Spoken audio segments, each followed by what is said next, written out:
Okay, hello, good afternoon, everyone, and welcome to the Institute for Holocaust, Genocide, and Memory Studies' second event of the year.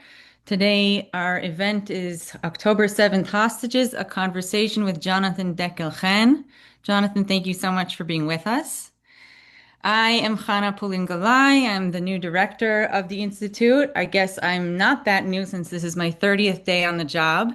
And I've really been happy to get to know so many members of our community and hope to get to know more of you. We have a lot of very interesting events coming up this year. I'll just mention that right after this event, we actually have a film screening, a film called The Specialist, which is about the Eichmann trial on October 9th. We are co-hosting Mikolai Greenberg, one of the leading Jewish literary figures in Europe and in Poland, at the Yiddish Book Center in collaboration with the Yiddish Book Center, and a whole lot more. You can find out about these and other events on our website. So thank you so much for being here.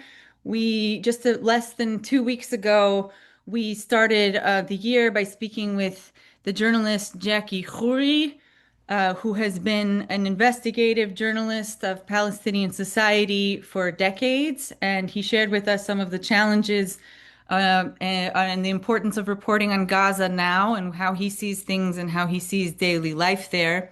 And one of the things that struck me about the conversation with Jackie 2 weeks ago was that he mentioned that many of his colleagues, the people that he helps write the news with who live in Gaza, have themselves become part of the news. And in particular, he mentioned Mustafa Ibrahim, who was actually was going to be a part of our webinar, but he lives in Gaza City, and that became impossible because of the very news that he is helping to report on. And I share this today because we're also today talking about someone who was Professor Dekel-Chen. Jonathan is a Jewish historian, a very prominent one, and it's his job, and he's made major contributions to describing, relating, reconstructing, and analyzing Jewish history. And now he has become a significant part of Jewish history, one that people will write about, people that are writing about. And that's a challenge, I suppose, for him. It's a challenge for me to know to talk. If I'm talking to you as a colleague or someone that I'm interviewing as someone who's a part of events. I have some experience interviewing Holocaust survivors, but the comparison to the Holocaust is one that we'll discuss and one that I suppose you object to. And I find it really interesting that Jonathan has taken some of his personal struggles and also intertwined them with what he does as a Jewish historian. For those, I suppose that most people here know quite a bit about Professor Jonathan Dekel-Chen, but I'll share a few words. He's a member of Kibbutz Nir Oz, one of the places most devastated by the October 7th massacres. And his 37-year-old son, Sagi, who's a father of three young girls, was among the hostages from Nir Oz. And Sagi was released on February 14th, 2025. Since the Hamas attack on his kibbutz, Dekel-Chen has advocated internationally for the release of all the hostages. And in his professional role, Jonathan is the Rabbi Edward Sandrow Chair in Soviet and East European Jewry at Hebrew University of Jerusalem, where he holds a dual appointment in the Department of Jewish History and in the Department of General History. And his work has had a major influence on me. I studied especially the book Farming the Red Land, Jewish Agricultural Colonization and Local Soviet Power in graduate school. I found it quite inspiring. So I hope that on another occasion, maybe in more peaceful times, we can also discuss our scholarship. But today we're actually focusing mostly on Jonathan's personal and family experience on October 7th and afterwards. So let's begin. Thank you all for being here. Thank you for having this difficult conversation with us. Thank you, Jonathan. So let's start by you telling your family and your kibbutz's story on October 7th. What happened to you, your family? What happened on kibbutz Nir Oz? Well, thank you, Hannah, and thank you for devoting the time. to this subject. It kind of comes in and out of the news. But for certainly for Israelis and of course the people of Gaza, this is very much the news. I've lived in Israel since I was about 18, and most of that time on Kibbutz Nir Oz, which is about a mile from the border with Gaza. It sits in front of the what was once a town, now a city of Khan Yunis and Abasan and Ichsa. We could very easily see those towns from my home. Um, Strangely enough, the border communities, most of them kibbutzim, along the border with Gaza, had traditionally been part of the peace camp in Israel, be it Peace Now in the 1980s, and subsequent coexistence movements. And it is more than ironic and tragic that those same communities and the people who lived in them became targets of Hamas and Islamic Jihad and other terrorists on October 7th. I was fortunate enough, I've lived on Nir Oz on and off since 1981, actually, so most of my adult life. Um, I was very fortunate that a couple of my kids in their adulthood decided to come back to the kibbutz and raise their families much as themselves have been raised. And they joined a fairly large cohort of sons and daughters of the kibbutz who were coming back. And we like to describe Nir Oz, was a very, very beautiful place, as 95% the Garden of Eden and 5% hell. The Garden of Eden, I suppose, explains itself. The 5% hell began mostly the end of 2007, 2008, with repeated rounds of violence between Hamas, once it took over Gaza in a coup, Hamas, Islamic Jihad, and the IDF. We were caught in the middle. There were rounds of violence. It could be every few months or every couple of weeks, which involved, amongst other things, injuries and fatalities on our kibbutz sporadically, but also a lot of evacuations of women and children and older folks. So in a sense, we'd become accustomed to living in a violent area, but had absolute faith that the Israeli army, if there were ever a major incursion from Gaza into Israel, would in fact be there to help us. Of course, as now we all know, and of course the people along the border felt it on October 7th, the Israeli army really never came as a functional unit. And whatever happened on October 7th was a product of that. The fact that it was a complete surprise to our government, the Israeli government, and to the army.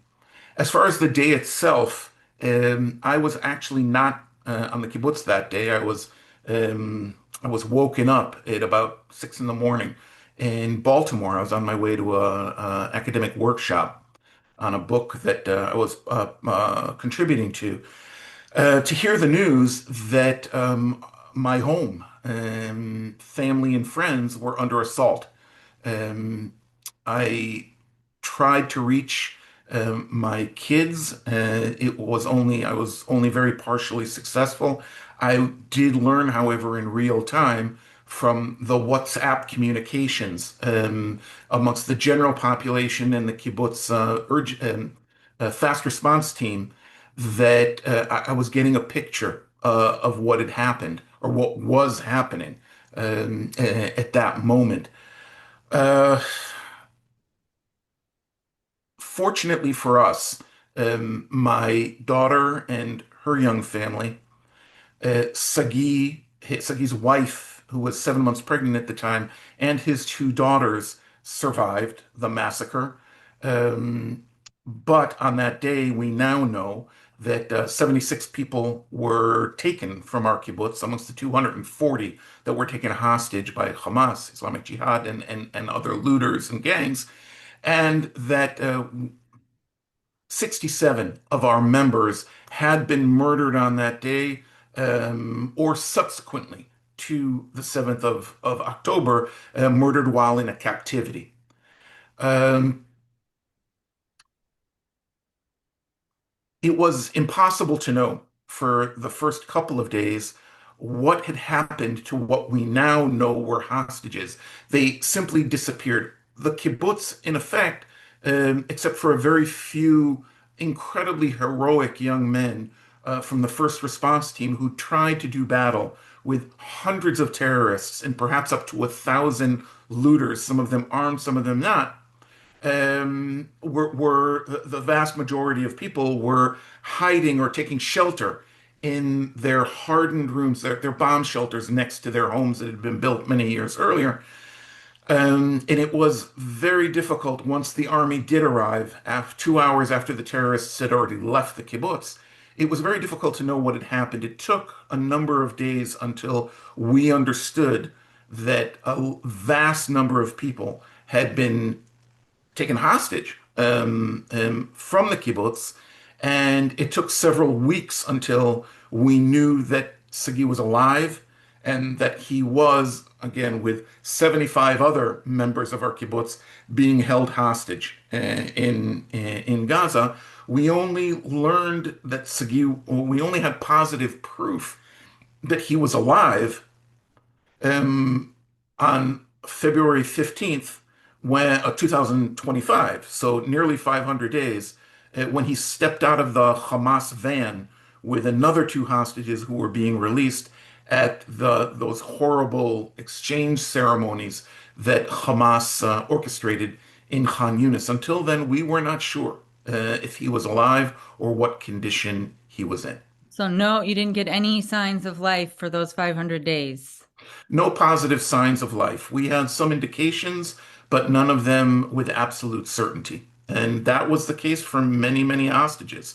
We did know, slight correction, we did know that he was alive, and many others were alive from the end of November into December 2023. If you recall, the first 104 hostages were released, women and children mostly, in a first tranche of hostage releases. Of those 104, I believe, 40 of them, women and children, were from our kibbutz. And a handful of them were able to tell us that they had encountered Sagi and many other hostages who weren't released. They had encountered him briefly in the tunnels under Gaza just before they were released, and they were able to tell us that he was wounded, which we kind of already knew that he had been wounded on October 7th. But as of early December, when the last of those, December 2023, when the last of those released hostages did come home, we knew nothing. So I suppose it would be 498 minus 55.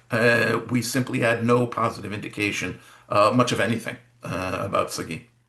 Thank you. Before I ask my next question, I failed to mention to the audience that we're going to leave time for audience questions at the end. If you can put your questions in the Q&A, then I'll try my best to get to them. So just to get more of a better picture, how did Sagi's wife and children survive? Were they separated? Most of the people on the kibbutz who did survive survived individually in family units. Our kibbutz, with help of the government, in around 2008 or 9, had constructed rooms attached, bomb shelters, really, to every home, to every residence, to many of the communal buildings on the kibbutz to protect us from incoming rocket and mortar fire from Gaza that had begun again with almost immediately after Hamas's putsch in 2007. And so most people, it was sort of part of our communal training. You take shelter because that day began with a very, very heavy shelling all along the border. And so people were already in their shelters as of 6:30 in the morning when the first terrorists, and again, we're talking about anywhere between 200 to 300 heavily armed Nukhba terrorists who infiltrated just our kibbutz alone. They started rampaging through the kibbutz. Sagi didn't happen to be home at that moment. He was outside pursuing, not far, about 200 yards from his house, pursuing his, I suppose, second true love. His wife Avital is his first. Second true love is refurbishing old buses. That we'd need a session just to talk about that. Okay. But he was one of the first people to see a group of terrorists. He didn't understand that there were 200. He saw about a dozen terrorists come into the kibbutz and put out the alarm. He and others put out the alarm to the kibbutz. Um, he eventually was able to reunite briefly with Avital and the girls in the bomb shelter, but mostly to, just try to explain the situation. He realizing that this was going to be an ongoing rampage, and he exited again to try to distract the terrorists away from their bomb shelter. And in some cases, those bomb shelters saved people, families on the kibbutz. In other cases, they did not. It's kind of random, depending on all sorts of factors, the way the house was built, how insistent the terrorists were to gain access to those bomb shelters, and a number of other things. Were they able to set fire to the homes where they couldn't open the door of the bomb shelter? In any case, we are blessed that Avital and the girls and my daughter and her young family in a different location on the kibbutz did miraculously survive, but dozens did not. In very much the same circumstances. So there was a degree of randomness here, who lived and who did not. Thank you.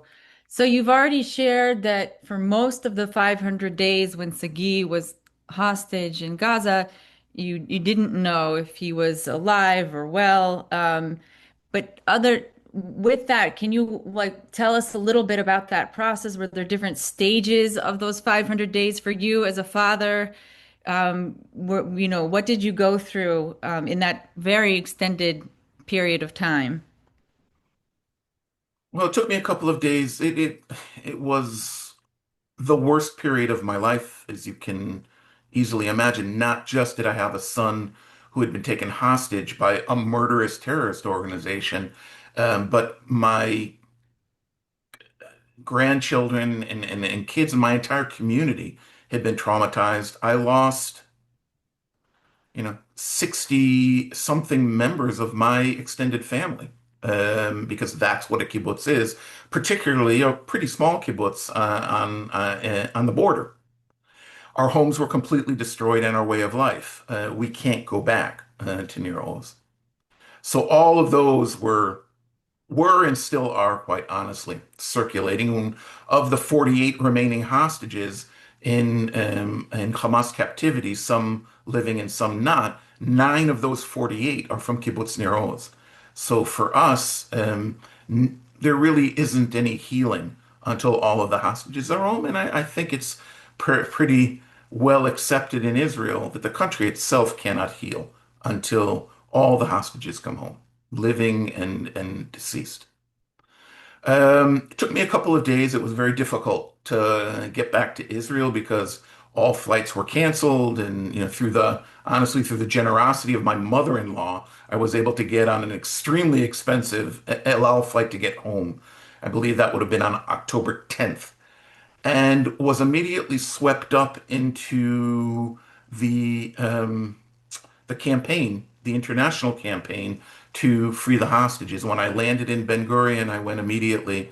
The survivors of the kibbutz had been evacuated to Eilat, so I knew that my kids and grandkids were there. Um, but on the way, I stopped over at my other daughter's house to, amongst other things, meet with my ex-wife, the mother of my kids, who also had miraculously survived somehow the massacre. She has a sort of well-known story in herself of escape. She was one of the two women from our kibbutz who were able to escape on the way to Gaza, having been taken captive.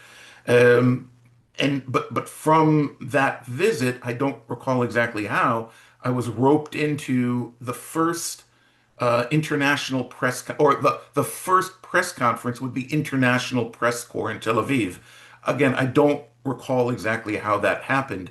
And that, in essence, was the launching point for that international campaign in or a segment of it, the segment of the dual U.S. Israeli citizens that certainly until recently played a sort of critical role in that advocacy campaign, and spent the next nearly 500 days focused almost entirely on that, alongside the health and to the degree that I could, the health and the mental health of my family and surviving community.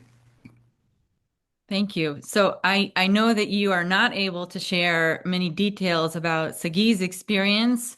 If you can share with us whatever you are able to in broad brushstrokes, whatever you would like us to know. Yeah, well, as I mentioned, we knew very little about his condition. On occasion we would get a report, but none of this was ever definitive other than the testimonies that we got from our own friends and neighbors who returned from their captivity to Israel in late 2023. What I can tell you is mostly, a reconstruction. And once Sagi got back home, um, Sagi spent, um, having been seriously wounded on October 7th, spent some time in a hospital in Gaza, chained to a bed, alongside another member of our kibbutz, an older gentleman who was subsequently murdered by his captives. At some point, Sagi, after he was operated on, and the operation was very, very basic and did not really repair anything.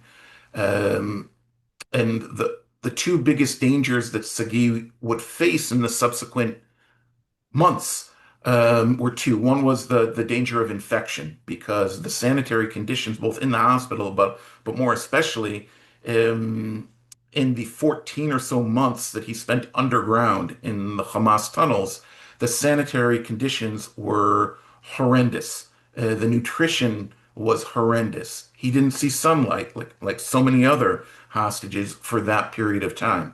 So the danger of infection was very real and very scary, I'm sure, for Sagi. And again, his survival of just October 7th and the many months until February 15th, it's a series of miracles, only some of which we can explain. And the other danger was three dangers. Of course, being his own Hamas captors, who at any moment could execute them. They were helpless at every stage. And he certainly felt that as an imminent danger. The danger of infection, and thirdly, the danger of friendly fire from Israeli bombing in Gaza. All of the released hostages, all of them, speak of this, of the sort of a twofold danger. One, the danger, the most obvious one, that bombs landing nearby could very easily collapse the tunnels or, in some cases, the buildings in which they were being held. And we know almost for certain that some of the hostages died as a result of that. And the second danger was, and this became clear, I believe, in August or July of 2024, when Israeli forces, ground forces, got close in the tunnels to hostages. There are orders, the Hamas captors have standing orders to execute the hostages and not allow them to be rescued by Israeli ground forces. So there were huge threats to their lives every second. Sagi had calculated that he was held for 43 million seconds. I mean, just consider that and the stress of being there. In Sagi's case, and this wasn't always for all hostages, we know that Sagi had no idea that his family had survived, or in fact, anyone else had survived from the kibbutz. When he was taken on a stolen pickup truck from the kibbutz by his captors into Gaza, all that he had seen was a kibbutz riddled with bodies, going up in flames, and the sound of gunshots and explosions everywhere. Because of the places that and the conditions in which he was held, he had no idea who, if anyone, had survived from the kibbutz. So that would have been his sister, her family, his mom, and all of his friends from birth, quite honestly. Um, and he would only learn that his girls had survived 2 days before he was released, when he was moved into a kind of holding room where he got better food and some clothing just before his release. And this is a fairly common story amongst the hostages, but some did have a better understanding of what was going on in the outside world. Sagi did not. Again, small miracles. How, just thinking of that, how he survived that, it's difficult to explain, that lack of knowledge.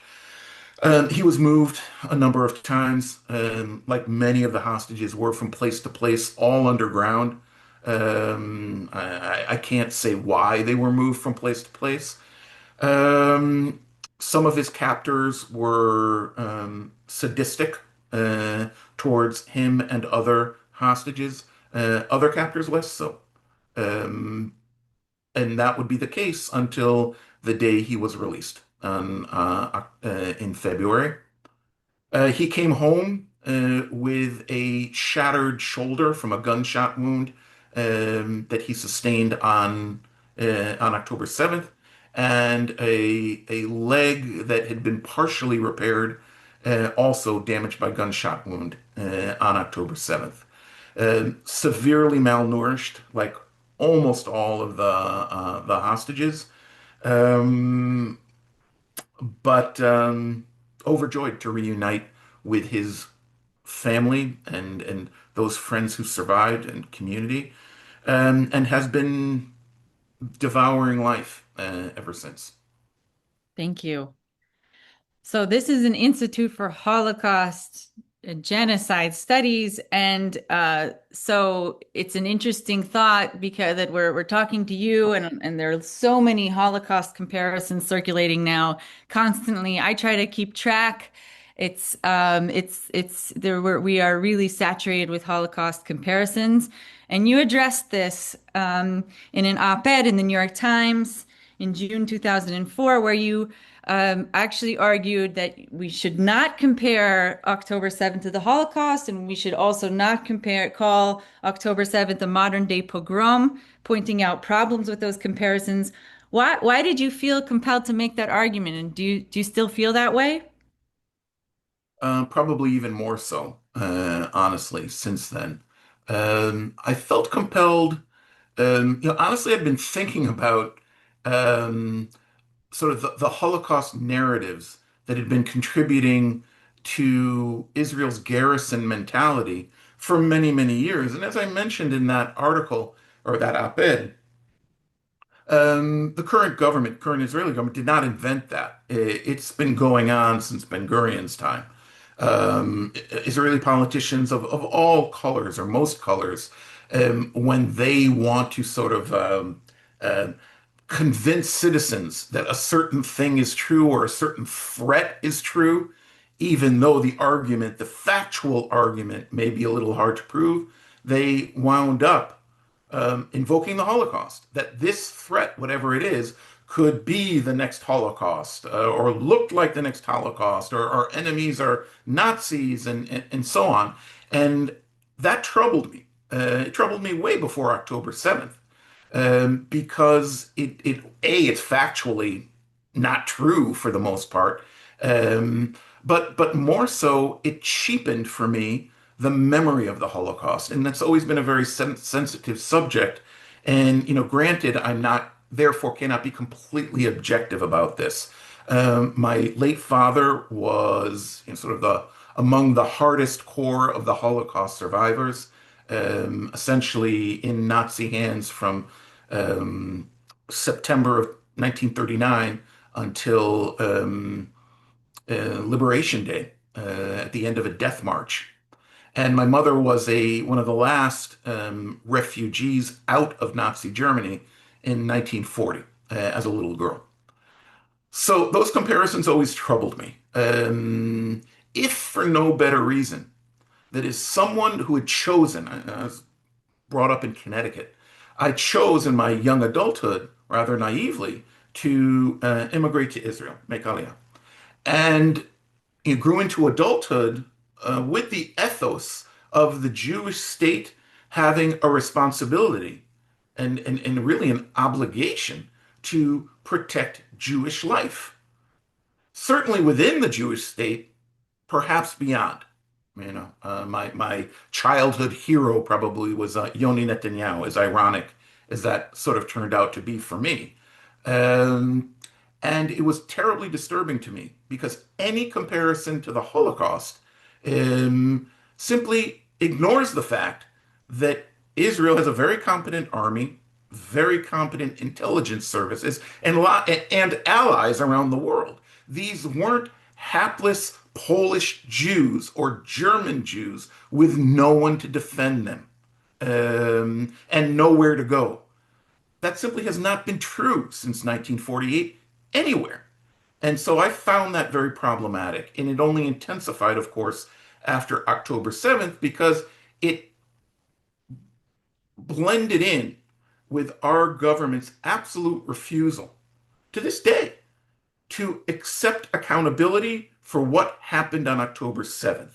Yes, Hamas perpetrated massacres. Um, Unspeakable things were done. On my kibbutz, I don't have to look very far, to my friends, but that is not in any way, shape, or form a Holocaust in Holocaust terms. It's mass murder for sure. But while Hamas committed and designed all this horrific attack, um, the folks who let it happen, and in fact, perhaps even facilitated it in some way, not directly, not consciously, are the policies of the Israeli government and the missteps, to be kind, the missteps of the IDF that allowed a militia, murderous militia, to do what it did on October 7th. So To be kind, what's another way you would put it? I mean, this is missteps. And you brought this up earlier too. You said that you emphasized that the military didn't arrive to defend your kibbutz in any organized way. So, it maybe missteps isn't the best word, or look, on that morning, October 7th, Mhm. when things I started to understand what was happening. I didn't even understand yet, but the smoke, at least a little bit, was clearing. I shared with my wife that I thought that this was just a colossal failure, um, mostly of imagination and arrogance, Mhm. um, underestimating a military and intelligence, underestimating of our enemy, and not allowing incompatible news to filter up. On the border, and this has been well documented, and from within the army, there was information that something really bad was going to happen. Perhaps not without a timestamp on it, but it was clearly in the works. And the army has admitted, for better or worse, has admitted its failures and has achieved, at least at the military level, not just in Gaza but in other places, some really extraordinary successes. Um, but the government no, and simply refuses to even conscience the possibility that they are culpable in great part for what happened on October 7th and the neglect of the surviving communities ever since then. So, Jonathan, I've actually taught your op-ed, your New York Times op-ed about the Holocaust comparison a couple of times in different settings. And one of the responses that I find most challenging and in some ways identify with is, well, what if we can't help it? With people argue about, there's a kind of cerebral argument against Holocaust comparisons in different situations, but there's also an emotional Sure, response, I and understand that. people respond emotionally. Mhm. What would you like to see happen with this, absolute saturation of Holocaust images in the media and also, of course, Holocaust comparisons also for Gaza too. Of Um, Yeah, look, I won't speak to what is happening in Gaza.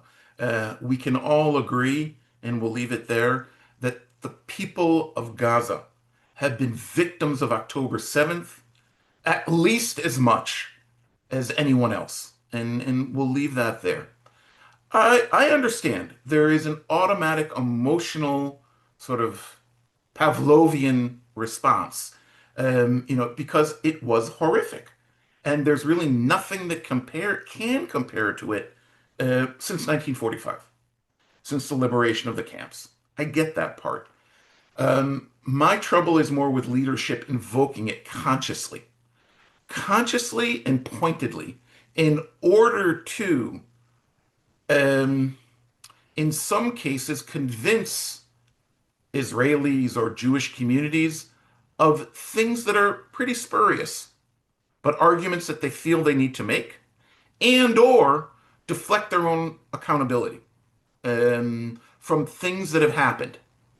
mhm, That is what enrages me. Not that people would have that automatic response. I completely get that. mhm, But I wasn't writing. I hope it didn't come across. It might have. Um, that I had any criticism of just people going there, because in many ways it's kind of an organic response. But our leadership, both in Israel and in Jewish community writ large, have to stop doing that, because it does not serve us, and it prevents all of us from asking more fundamental questions about this or that event. How did we get here? What really were the causes of what has just happened? Because once we introduce the word Holocaust or pogrom into a narrative, I find at least that our brains shut off. And we don't need to think then, because it's so horrific to use once we use that word, that we really don't need to think anymore. mm, And that does not serve us uh, at all. And sort of on a wider scale, it also makes us look in sort of in the wider global sphere, um, unserious, and that we ourselves can't differentiate between these things. mhm. Thank you. Yeah, that's very. I'll definitely take that into account next time I use this article in a class. Sure. So I wanna talk to you about this incredible divide between Israeli governmental policies and public opinion, public polling in Israel, which it's between 70% and 80% who have wanted the war to end now for months, who have said that returning the hostages is the highest priority, and that would lead to an end, whether they're interested in saving Palestinian lives or not. There's lots of numbers on those that we have different opinions on out there, but why, if been such a majority in Israel who have wanted to see a hostage deal and an end to the war for so long, why hasn't that translated into any pressure on the government or any change of course in governmental policy for so long? Well, like the previous questions, something I've been thinking about since before October 7th. And every country has some original sins. In the United States, one of the original sins is that the founding fathers didn't address slavery. In the case of Israel in 1948, one of the original sins was that no constitution was formed, and it never will be. It's too late for Israel to, unless something really extraordinary happens. And because there is no constitution in Israel, and because of Israel's very specific parliamentary system, um, there is no actual constituency for any member of Knesset. No one. They don't have a regional constituency of any kind to which they have to answer, to which they have to have some accountability. The only person that they have to each party, by the way, this is not just Netanyahu's party. The only person that any member of Knesset has to answer to is the head of their own party. Hence, that 75-80% of Israelis that are polling and that are out on the street every week don't matter to our elected officials all that much. We have to couple that now with another factor. And it's very hard for me to say as an Israeli, but I've had to say it. And now since March or April of 2024, this is the first time in Israeli history, truly the first time, where its prime minister and its government is not making decisions based on the good of the people of Israel, the country and its future, the wholeness of Israeli society. This government, since again March, April of 2024, has been, and probably before that as well, has been making decisions based on its desire to survive in power, with the knowledge that the next time elections come around in Israel, which evidently is only about a year from now, they will be out of power. And unfortunately, as I'm not the first person to say it, but most Israelis understand that Netanyahu is at least as much concerned with his own freedom out of prison than he is with the lives of and the well-being of those hostages who remain. He's balancing it. I can't say in any given moment, because I don't know which side of this balance takes priority. But the mere fact that he is doing that and his government is doing that is absolutely appalling. And that is why you see every week hundreds of thousands of Israelis in the street, all demanding the same thing. Hundreds of thousands of Israelis, of course, it needs to be said, would equate to tens of millions of Americans out in the street every week. But again, because of structural issues and the fact that there's no way to get a government out unless it essentially, in Israel, unless it essentially deconstructs itself, which is not going to happen, those voices, the vast majority of Israelis, remain unfortunately unheard. That is the reason. And I kind of knew this going in because I have a pretty fair understanding of our country and this particular government. One of the reasons that I understood from October 8th that the only way this government would, through negotiation, uh, get hostages home alive would be from as a result of massive pressure from the Oval Office, whoever occupied it. And that has been true ever since. Mhm. Thank you. So we have a few questions. I invite those of you who are considering asking questions to put them in there now, and we'll see if we can get to them. Let's start with the first one, which I think is on everyone's mind.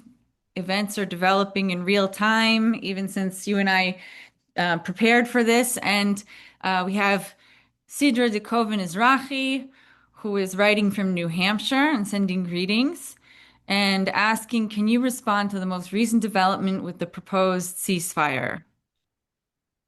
We actually have quite a few. Most of the questions are about this. So, Yeah. Well, hello, Sidra. There in New Hampshire. We're colleagues from the Hebrew University.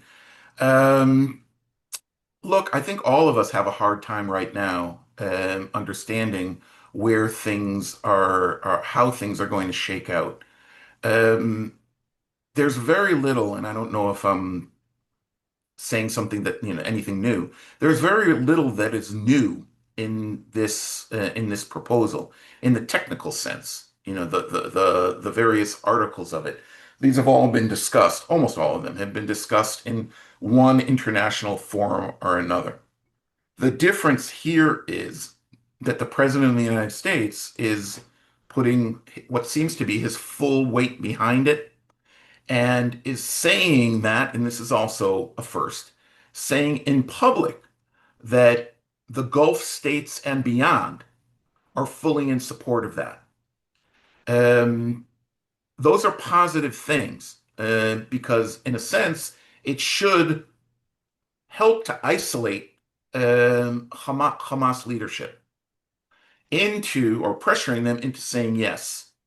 I don't think that recognizes entirely the difficulty in motivating Hamas leadership in Doha or whoever is leading Hamas in the tunnels under Gaza under the current terms of the agreement. And there's also another question. I mentioned before that since March, April of 2024, um, I and many others have identified that the decision-making process of our government, the Israeli government, is not with the good of the hostages or the country in mind. I am extremely fearful or worried that yet again, and this has happened repeatedly, um, um, that our own government will find the means in the interim time between now and whenever, if and when Hamas gives an unequivocal yes to this proposal or perhaps a modified proposal, in that interim time, our government will find a way to torpedo the agreement. It's happened again and again and again. I'm not the first to say it, but I've seen it happening and have tried to be a voice inside of Israel and outside of Israel about this phenomenon. So it's hard to say. God willing, Hamas will give an unequivocal yes in the next 3 or 4 days, as President Trump has declared that they must give an answer. I don't know if that's likely, but that is the only way that our government, the Israeli government, would feel the pressure to simply go through with it. And the element of time to torpedo ongoing negotiations would almost be non-existent. Barring that, I like when Sagi was still a captive, I tried to stay off the emotional roller coaster because, proposals came, proposals went.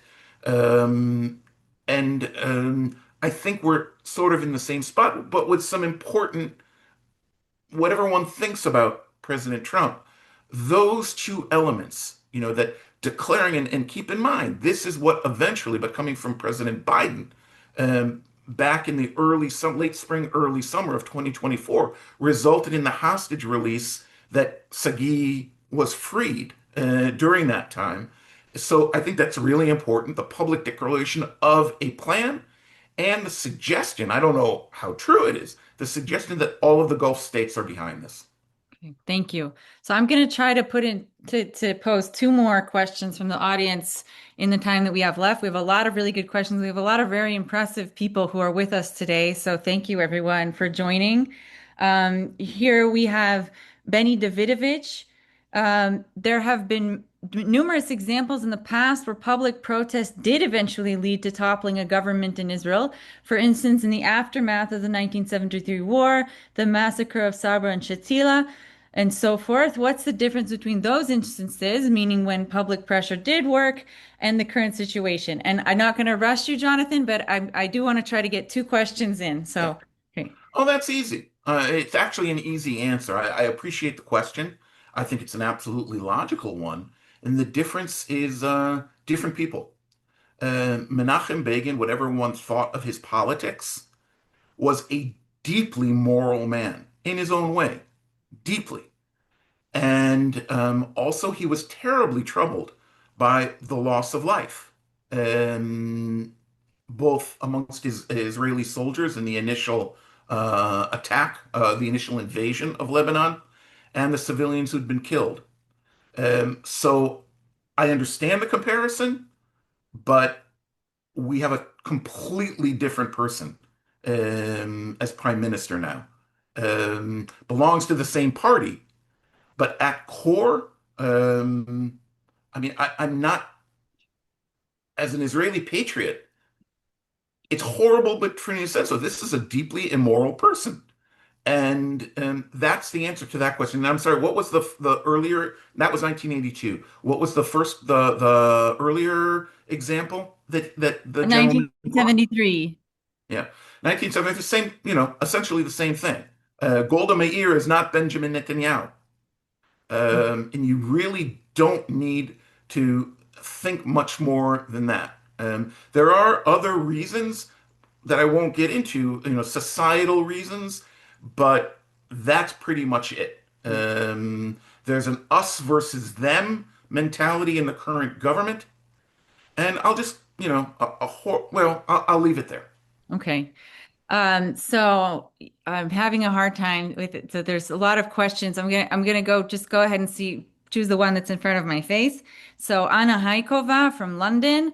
My question to Professor Dekel-Chen is how he approaches analyzing these personal and painful issues analytically with the tools of our discipline as historians.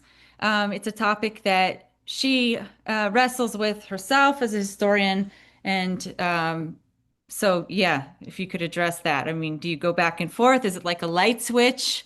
Do you try to do you try to be both Jonathan, father of Sagi, and Professor Dekel-Chen at once? Yeah, that's a great question. I'm not sure I have an answer, honestly. You know, it, I'd like to think, but I'm not sure this is true, that being, a professor of history, the father of a hostage, but also um, I lived, you mentioned before, being an object of history versus an analyst of history. I was part of this history, or I have been part of this history since 1981, since I first arrived in Israel to that kibbutz. So I think my perspective, and again, as a peacenik, I mean, things changed radically for me on October 7th in terms of my understandings of the future, what the future might hold. But we're not talking about futurism here. Um, I think it's mostly about modesty, which is, amongst academics and historians, individual modesty. It's about being modest in terms of what we can really understand at any given moment. Mhm. Um, but at this point, maybe later on sometime, I can separate between those parts. I can tell you that I certainly benefited, and I hope the hostages, some of them, benefited from the fact that a lot of my research and publications in recent years, before October 7th, of course, dealt with informal diplomacy mostly in the Jewish world, but not just, in transnational advocacy. Basically, from the Damascus affair Jewish of hate. transnational advocacy or just general transnational advocacy? Mostly Jewish, but not just. Mhm. The American Relief Administration. I've looked at that. I didn't have to study it because others have. And after the First World War, there are many examples. But being who I am, I was most particularly interested in the Jewish examples, and there are dozens since 1848. And I was in the midst of writing a book about it. And so I was able to take many of the conclusions that I had already reached about what works and what doesn't based on aggregated history and employ that on behalf of the hostages to the best of my understanding. Um, and I'm thinking about all of those things now and am hoping that I can actually publish a book about that intersection as quickly as possible.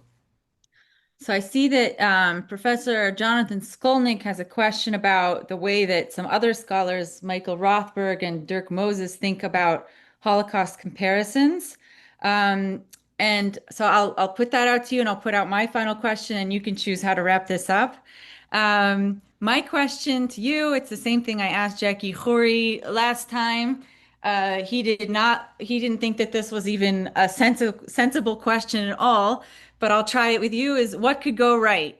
What would you, if you had control, if people were asking for your opinion, what would you like to have happen tomorrow or today? Mm. Um, I must admit my ignorance. I am not a Holocaust scholar. I'm not a genocide scholar. So I don't know unless you can very quickly summarize what Dirk and others have said about Holocaust. I admit my ignorance about that. As far as what could happen, sort of best case scenario, um,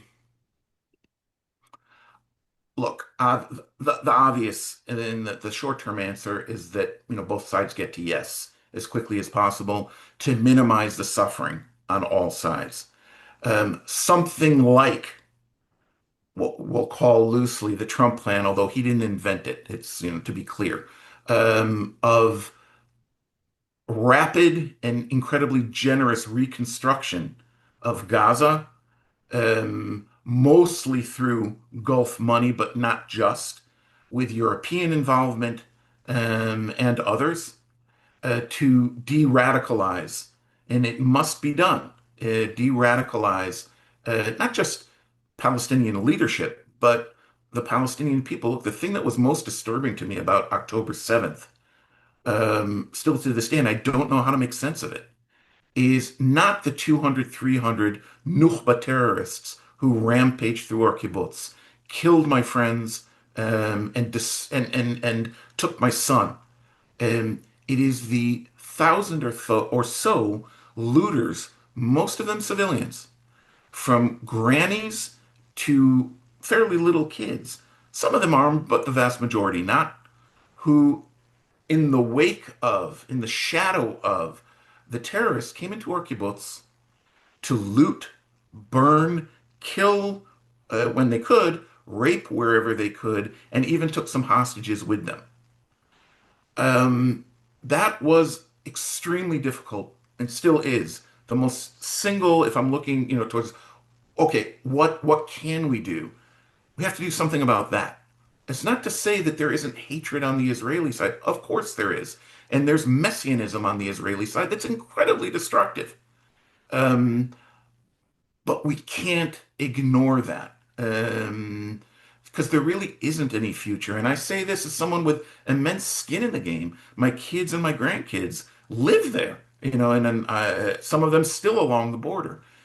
Without that, and I don't really know how to accomplish it, but without that, there really isn't any future. We have to deal with the hatred that has come up and that has been taught by leaderships on both sides.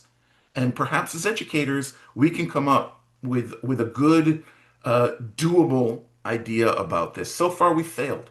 Clearly, we failed. October 7th is an example of that.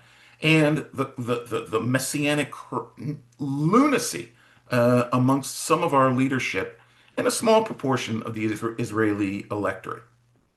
Mhm. So I don't have a lot of good news there, Yeah, but I okay. do have hope. No, it makes sense, and we didn't get a lot of good news out of our last participant either, you can imagine. But the honesty and the discussion in the call to um, more education and different kind of education, more thoughtful, more serious, is important for this audience and for all who are willing to hear it.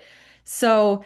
I'm sorry I didn't get to everyone's question. You can send them to the Institute email address and we can try to have a follow-up discussion. There's a lot of thoughts about the issue of Holocaust comparisons, especially. So the Institute email address would be the way to share those with us. Thank you all for being here. Jonathan, thank you so much. I really appreciate your time and I've learned a lot talking to you.